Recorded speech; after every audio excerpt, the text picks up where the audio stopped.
Hello friends, welcome to Toral secret recipes. આજે અમે તમારી સાથે મુંબઈની famous street food recipe share કરવાના છીએ। અમે મુંબઈ સ્ટાઇલ પાઉંભાજી ઘરે જ બનાવશું। તો અમે તમારી સાથે થોડીક ટિપ્સ અને ટ્રીક શેર કરશું, જેનાથી તમે બજાર જેવી પાઉંભાજી ઘરે જ બનાવી શકશો। તો ચાલો આ easy vegetarian recipe restaurant style pav bhaji બનાવીએ। તો પાઉંભાજી બનાવવા માટે મેં 500 ગ્રામ બટેટાને કુકરમાં બાફી લીધા છે અને એને ઠંડા કરવા માટે મેં પ્લેટમાં કાઢી લીધા છે। હવે આપણે લઈશું 100 ગ્રામ બાફેલું કોલીફ્લાવર, 100 ગ્રામ બાફેલા વટાણા અને 100 ગ્રામ બાફેલી ફણસી લઈશું। અને વટાણા તમે ફ્રોઝન કે તાજા વટાણા કોઈ પણ વટાણા લઈ શકો છો। વટાણા નાખવાથી પાઉંભાજી બહુ જ ટેસ્ટી બને છે। હવે આપણને જોઈશે 300 ગ્રામ ઝીણા સમારેલા પાકા ટમેટાં અને અહીંયા મેં થોડુંક બીટરૂટને બાફી લીધું છે। હવે આપણે ટમેટાં અને બીટરૂટને ગ્રાઇન્ડરમાં ગ્રાઇન્ડ કરી અને એની પેસ્ટ બનાવી લઈશું। તમે જોઈ શકો છો કે આ પેસ્ટનો કલર કેટલો સરસ લાલ છે। બીટરૂટ નાખવાથી પાઉંભાજીનો કલર નેચરલી લાલ થઈ જશે। હવે આપણે લઈશું 100 ગ્રામ ઝીણા સમારેલા કેપ્સિકમ। આ કેપ્સિકમ કાચા છે, મેં એને બાફેલા નથી। આપણે એને કાંદાની જોડે ફ્રાય કરી લઈશું। અને આ છે ઝીણી સમારેલી કોથમરી। હવે આપણે લસણની ચટણી બનાવી લઈશું। તો એની માટે મેં 15 કળી લસણ, 2 ટેબલ સ્પૂન કાશ્મીરી લાલ મરચું, 3 થી 4 ટેબલ સ્પૂન પાણી, અડધો ટીસ્પૂન મીઠું લીધું છે અને આ બધી વસ્તુને આપણે ગ્રાઇન્ડ કરી લેવાની છે। તો આ ચટણી ગ્રાઇન્ડ થઈ ગઈ છે અને આનો કલર કેટલો સરસ લાલ થઈ ગયો છે। આપણે લઈશું 300 ગ્રામ ડુંગળી, જેને મેં ઝીણા ટુકડામાં આ રીતે કાપી લીધી છે।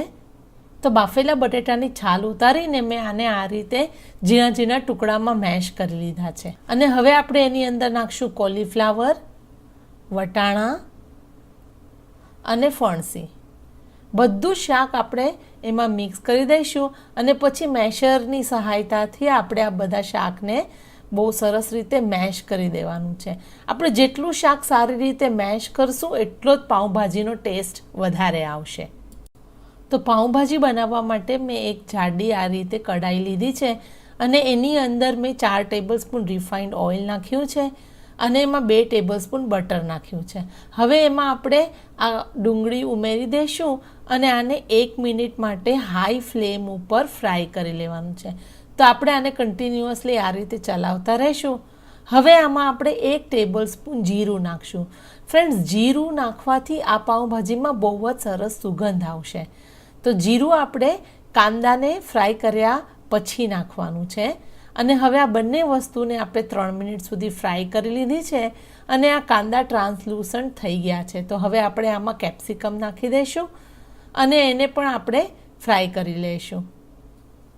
કેપ્સિકમ અને ડુંગળી એટલે કે કાંદાને સાથે ફ્રાય કરવાથી બહુ જ સરસ સુગંધ આવશે અને પાઉંભાજીના ટેસ્ટમાં બહુ વધારો થશે।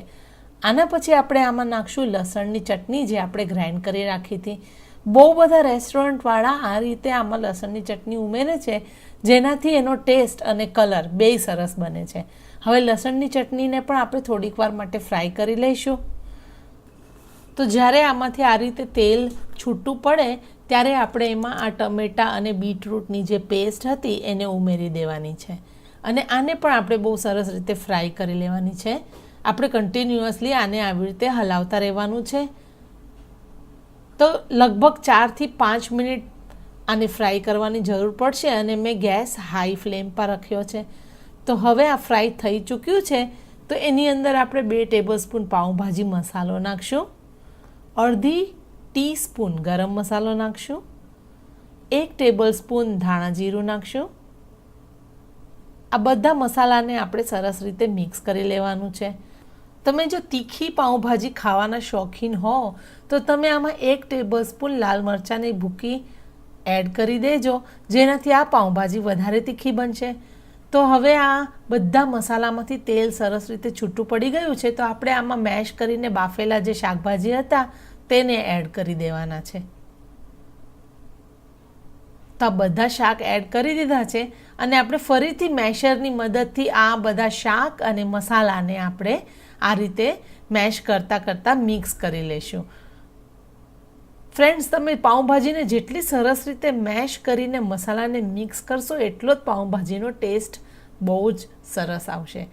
હવે આ પાઉંભાજીને આપણે બહુ સરસ રીતે મિક્સ કરી અને 2 મિનિટ માટે કૂક કરી લઈશું. એમાં નાખશું 2 ટીસ્પૂન મીઠું. મીઠું તમે તમારા સ્વાદ મુજબ નાખી શકો છો. પછી એમાં નાખશું બારીક સમારેલી કોથમરી. કોથમરી આપણે વધારે નાખશું, જેનાથી પાઉંભાજીમાં કોથમરીની સુગંધ બહુ જ સરસ આવે. એને પણ આપણે સરસ રીતે મિક્સ કરી લઈશું. ફ્રેન્ડ્સ, તમે નોટિસ કર્યું કે મેં હજુ સુધી આ પાઉંભાજીમાં પાણી નથી ઉમેર્યું. બધા શાક અને મસાલા સારી રીતે મિક્સ થઈ જાય ત્યારબાદ જ આપણે આમાં પાણી ઉમેરવાનું છે. તો હવે આની અંદર મેં 500 ml પાણી ઉમેરી દીધું છે.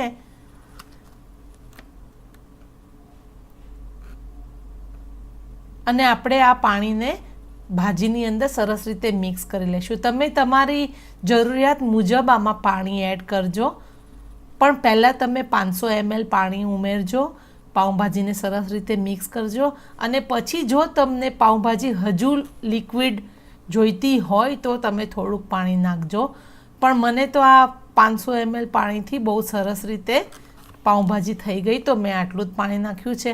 હવે આને આપણે 7 થી 8 મિનિટ સુધી ઉકળવા દઈશું.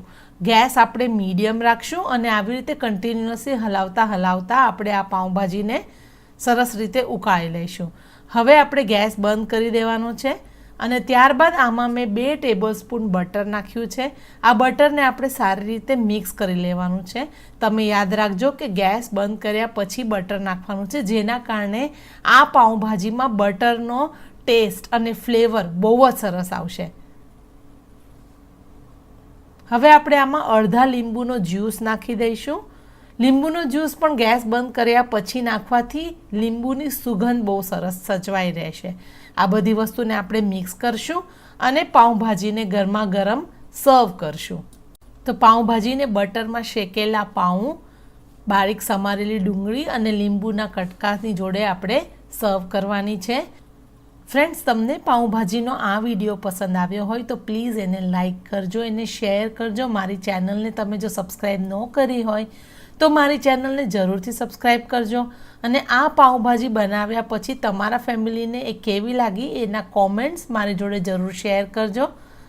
ફરીથી મળી એક નવી રેસિપીની સાથે. ત્યાં સુધી થેન્ક યુ વેરી મચ.